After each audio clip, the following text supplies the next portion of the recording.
తక్కువ ఆయిల్తోనే తందూరి చికెన్ ఇంట్లోనే ఎలా చేసుకోవాలో చూద్దాం. ముందుగా చికెన్ వాష్ చేసి ఒక నిమ్మకాయ స్క్వీజ్ చేసుకొని బాగా పీసెస్కి పట్టించుకోవాలి. తర్వాత ఒక కప్పు పెరుగు, కారం, తగినంత ఉప్పు, కసూరి మేతి, తందూరి మసాలా, అల్లం వెల్లుల్లి పేస్ట్ ఇవన్నీ వేసుకుని బాగా కలుపుకొని ఒక 2 గంటల పాటు ఫ్రిడ్జ్లో పెట్టుకోవాలి. ప్యాన్లో 2 స్పూన్లు ఆయిల్ వేసుకుని హై ఫ్లేమ్లోనే ముక్కల్ని 3 నిమిషాల పాటు అటు ఇటు తిప్పుతా వేపుకోవాలి.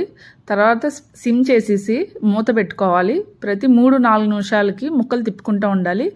మధ్యలో ఒక 2 స్పూన్లు ఆయిల్ వేసుకుని మళ్ళీ తిప్పుకుంటూ ఉండాలి. ఇలా ఒక 20 నుంచి 25 నిమిషాల పాటు ముక్కల్ని ఫ్రై చేసుకోవాలి. ఈ లోపు బొగ్గు ఒకటి వేడి చేసుకొని పక్క పొయ్యి మీద ఈ చికెన్ పీసెస్ మధ్యలో పెట్టుకొని దాంట్లో ఒక 2 డ్రాప్స్ ఆయిల్ వేసుకుని మూత పెట్టేసుకుని 2 మినిట్స్ తీస్తే చాలండి. ఆ ఫ్లేవర్ పట్టుద్ది, తందూరి ఫ్లేవర్. ముక్క చూసారా బాగా ఉడికింది. అంతేనండి, మన తందూరి చికెన్ రెడీ అయిపోయింది. మీరు కూడా తప్పకుండా ట్రై చేయండి. Please like and subscribe.